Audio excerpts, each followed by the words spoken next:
ಇದು ಸತ್ಯದ ಬೆಳಕು. ರಸ್ತೆ ಸುರಕ್ಷತಾ ಜಾಗೃತಿ ಸಪ್ತಾಹ.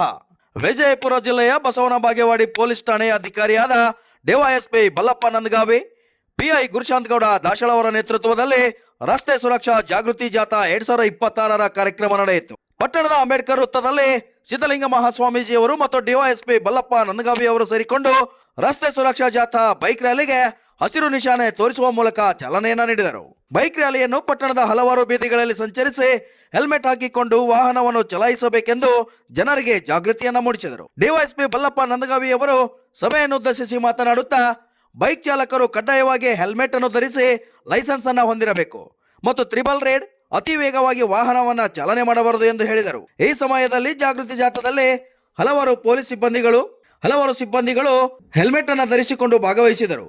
Vajraksha news report, Mehboob Guntakal, Basavana Bagewadi.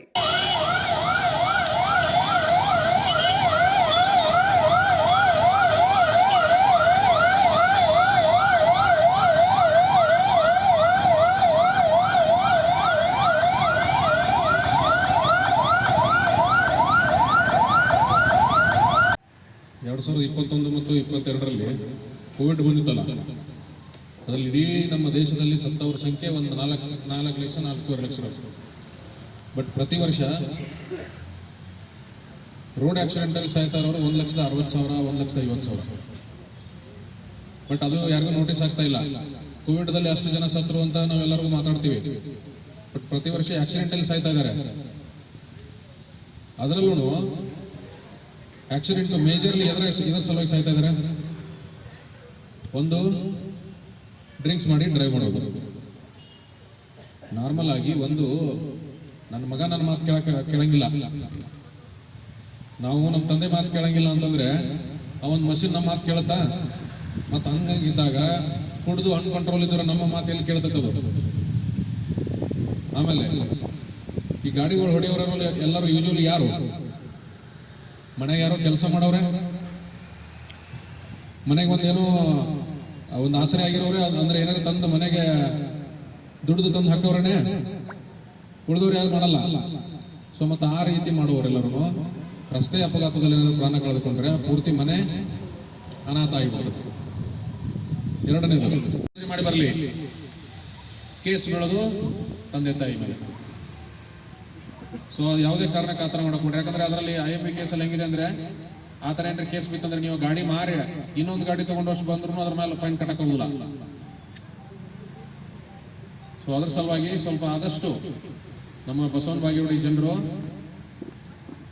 ಜಾಸ್ತಿ ರೂಲ್ಸ್ ಅನ್ನ ಫಾಲೋ ಮಾಡ್ರಿ, ಟ್ರಾಫಿಕ್ ರೂಲ್ಸ್ ಫಾಲೋ ಮಾಡ್ರಿ. ಫೈನ್ ಹಾಕೋದು ಬಳತಲ್ಲ, ಅಥವಾ ಪೊಲೀಸರು ಅಲ್ಲೇನೋ ಫೈನ್ ಹಾಕ್ತಾ ಇದಾರಂತ ರೂಲ್ಸ್ ಫಾಲೋ ಮಾಡೋದು ಬೇಡ. ಇದು ಫೈನ್ ಸದಕಂದ್ರೆ ಮುಂದೊಂದು ದಿವಸ ಇದನ್ನ ಕಂಟಿನ್ಯೂಸ್ ಈ ತರ ಒಂದು ಎನ್ಫೋರ್ಸ್ಮೆಂಟ್ ಮಾಡಿದ್ರೆ ಮುಂದೊಂದು ದಿವಸ ನಮ್ಮ ಎಲ್ಲಾ ಜನರು ಎಲ್ಲ ರೂಲ್ಸ್ ಫಾಲೋ ಮಾಡಕತ್ತಿದ್ರೆ ಅವಾಗ ಈ ರೂಲ್ಸ್ ಫೈನ್ ಹಾಕೋದು ಹೋಗ್ಬಿಡ್ತೈತಿ.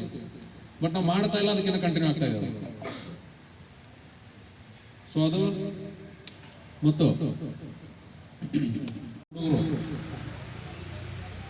ಹುಡುಗರು ನಮ್ಮ ಮನೆಯಲ್ಲಿ ಮನೆಯ ಮೊದಲ ಪಾಠಶಾಲೆ. ನಾವು ಮಕ್ಕಳಿಗೆ ಏನು ಕಲಿಸ್ತೀವಿ ಅದನ್ನ ಕಲಿತಾರ ಅವರು. ಟೀಚರ್ ಕಲಿಸ್ತಾರೋ ಅದು ಸ್ಕೂಲಲ್ಲಿರುವ ಅಕಾಡೆಮಿಕ್ಸು, ಬಟ್ ನೀತಿ ಪಾಠ, ರೂಲ್ಸ್ ಫಾಲೋ ಮಾಡೋದು ಇದೆಲ್ಲ ಪ್ರತಿಯೊಂದು ಯಾರು ಕಲಿಸ್ಕೊಡ್ಬೇಕು? ಮನೆಗೆ ತಂದೆ ತಾಯಿಗಳು ಕಲಿಸ್ಕೊಡ್ಬೇಕು. ನಾನೇ ಮೊದಲು ಅದನ್ನೆಲ್ಲ ಮಾಡಿದೆ ಅಂದ್ರೆ ನನ್ನ ಮಕ್ಕಳಿಗೆ ಕಲಿತಾರೆ. ಕೆಲವೊಂದ್ಸಲ ನೀವು ಗಾಡಿಗಳನ್ನ ಲೈಸೆನ್ಸ್ ಇರಲ್ಲ, DL ಇರಲ್ಲ, ಏನು ಇರಲ್ಲ ಅಂಥದ್ದೆಲ್ಲ ಯೂಸ್ ಮಾಡ್ತೀರಿ. ಕೆಲವೊಂದ್ಸಲ ಇನ್ನೊಂದು ಹೇಳ್ತೀನಿ, ಅದೊಂದು ಈಗ ನಮ್ಮಲ್ಲಿ ಒಂದು 2-3 ಆ ಥರ ಕೇಸ್ಗಳಾಗಿದ್ದಾವೆ. ಏನಾರೆ ನೀವು ಯಾರ್ದಾರೆ ಗಾಡಿ ತಗೊಂತ ಇದ್ದೀರಿ ಸೆಕೆಂಡ್ ಹ್ಯಾಂಡ್, ನೀವು ಆ ಗಾಡಿ ಸೆಕೆಂಡ್ ಹ್ಯಾಂಡ್ ತಗೊಂಡಾಗ ತೊಂದರೆ ಇಲ್ಲ, ಬಟ್ ನೀವು ಯಾರಿಗಾರ ಮಾರಿದ್ರಂದ್ರ ಆ ಪೇಪರ್ಸ್ ಅವನ ಹತ್ರ ಹೋಗಿ ರಿಜಿಸ್ಟ್ರೇಷನ್ ಅವನ ಹೆಸರಲ್ಲಿ ಆಗೋ ತನಕ ಆ ಗಾಡಿ ಅದರಿಂದ ಏನಾರ ಆಯ್ತಂದ್ರೆ ಅದು ನಿನ್ನ ಮೇಲೆ ಬರ್ತದೆ. ಯಾಕಂದ್ರೆ ಅವ ಓನರ್ಶಿಪ್ ತಗೊಳ್ಳೋ ತನಕ ಆ ಗಾಡಿ ಓನರ್ ನೀನು. ಅವ ಏನಾರ ಅದ್ರಾಗ ಎಲ್ಲೋ ಹೋಗಿ ಕಳ್ತನ ಮಾಡಿದ, ಎಲ್ಲೋ ಹೋಗಿ ಏನೋ ಮಾಡಿದ, ಯಾವುದೋ ಕೇಸಲ್ಲಿ ಸಿಕ್ಕೊಂಡಂದ್ರು ನೀವು ಯಾರಿರ್ತಿರಲ್ಲ ನಿಜವಾದ ಓನರು ನಿಮ್ಮ ಮೇಲೆ ಬರ್ತದೆ. ಸೈಲೆನ್ಸರ್ ಬಿಚ್ಚೋದು, ಒದರ್ಸೋದು. ಆಸ್ ಇಫ್ ನಾನು ಹೀರೋ ಇದ್ದೀನಿ, ನನ್ನ ಗಾಡಿ ಎಲ್ಲರೂ ನೋಡ್ತಾರೆ ಅಂತ. ಯಾರಿಗೂ ಟೈಮ್ ಇಲ್ಲ. ಈಗ ನನ್ನ ಗಾಡಿನ ಎಷ್ಟು ತಂದ್ರು ನನ್ನ ಗಾಡಿನೇ 4 ದಿವಸ ಅಷ್ಟೇ ಚಂದಕ್ಕಂತ ಹೊಸದು ಅನಿಸ್ತದೆ ನನಗೆ. 4 ದಿವಸಕ್ಕೆ ಹೊಸದು ಇನ್ನೊಂದು ಮಾಡಲ್ ಬಂದಾಗ ಹಚ್ಚದ ಅನಿಸ್ತೈತಿ. ಸೊ ಯಾರು ನನ್ನ ಗಾಡಿ ನೋಡಂಗಿಲ್ಲ, ನಾ ಚೆನ್ನಾಗಿ ಹೊಡೆದ್ರು ನೋಡಂಗಿಲ್ಲ, ನಾ ಒದರ್ಸ್ಕೊಂಡು ಹೋದ್ರು ನೋಡಂಗಿಲ್ಲ. ನೀವೆಲ್ಲ ಮುಂದೋಗಿ ಸಾಯ್ತಾನಂತಾನೆ ನೋಡ್ತಾರೆ ಅಷ್ಟೇ. ಸೊ ಅದಕ್ಕೆ ಸ್ವಲ್ಪ ಗಾಡಿಗಳ ಮೇಲೆ ತಾವೆಲ್ಲರೂ ಅದನ್ನ ಒಂದು ಮಷೀನ್ ಅಂತ ಟ್ರೀಟ್ ಮಾಡಬೇಕು. ಮತ್ತು ನಿಮಗೆ ಒಂದು ಕೆಲಸ ಮಾಡ್ಲಿಕ್ಕೆ ಬರುವಂಥ ಸಾಧನ ಅದು. ನಿಮ್ಮನ್ನ ಎಲ್ಲಿಂದ ಎಲ್ಲಿಗೋ ಕರ್ಕೊಂಡು ಹೋಗ್ಲಿಕ್ಕೆ ಅದು ಯಾವುದೋ ಶೋಕಿ ಮಾಡ್ಲಿಕ್ಕೋ ಅಥವಾ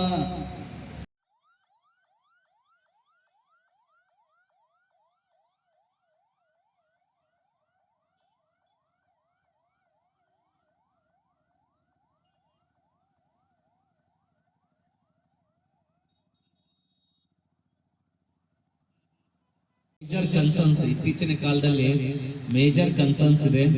ಸೊ ಹೀಗಾಗಿ ನಾವು ಮತ್ತು ಇವತ್ತಿನ ಯುವಕರ ದಿನ ಸ್ವಾಮಿ ವಿವೇಕಾನಂದ ಜಯಂತಿ ಇವಾಗ ಯುವಕರೆಲ್ಲ ಏನು ಇದು ಮಾಡ್ಬೇಕಂತಂದ್ರೆ ಎಲ್ಲರೂ ಟೀಮ್ ವರ್ಕ್ ಮಾಡಿಕೊಂಡು ಪ್ರತಿದಿನ ಪ್ರತಿ ವರ್ಷ ಏನಾಗುತ್ತೋ ಈ ಸಾವಿನ ಸಂಖ್ಯೆಯನ್ನು ಅಥವಾ ರಸ್ತೆ ಅಪಘಾತವನ್ನು ತಡೆಗಟ್ಟಲು ನಾವೆಲ್ಲರ ಒಗ್ಗಟ್ಟಿನಿಂದ ಹೋರಾಡುವ ಅವಶ್ಯಕತೆ ಇದೆ. ಯಾಕಂತಂದ್ರೆ ಒಬ್ಬ ವ್ಯಕ್ತಿ ಏನೋ ಒಂದು ಕೈಕಾಲು ಮುರಿತು ಡೆತ್ ಆದಂದ್ರೆ ಅವನ ಒಂದು ಬ್ಯಾಕ್ಬೋನ್, ಕುಟುಂಬದ ಬ್ಯಾಕ್ಬೋನ್ ಏನಾಗುತ್ತೆ ಪೂರ್ತಿ ಹೋಗ್ಬಿಡುತ್ತೆ. ಸೊ ಅದನ್ನೆಲ್ಲ ನೋಡ್ತಾ ಇದ್ದೇವೆ. ನೀವೆಲ್ಲ ಹಾಸ್ಪಿಟ್ಲಲ್ಲಿ ಮಾರ್ಚರಿ ರೂಮಲ್ಲಿ ನೋಡಕ್ಕೆ ಎಲ್ಲ ಫ್ಯಾಮಿಲಿ ಕುತ್ಕೊಂಡು ಅಳುವುದೆಲ್ಲ ನೋಡ್ತಾ ಇದ್ದಾರೆ.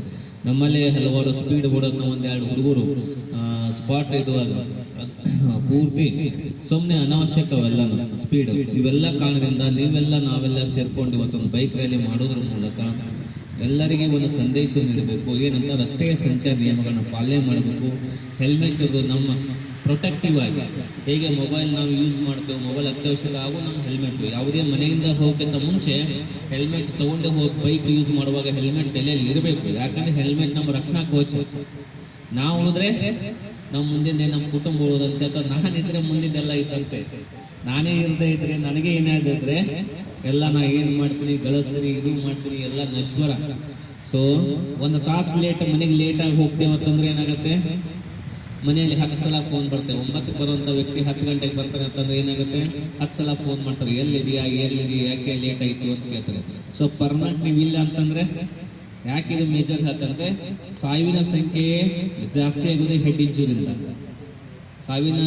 ಅತಿ ಹೆಚ್ಚು ಸಾವಿಯಾಗುವುದೇ ಹೆಡ್ ಇಂಜುರಿಯಿಂದ. ಅದಕ್ಕೆ ಸ್ಟಾರ್ಟ್ ಮಾಡೋಣ.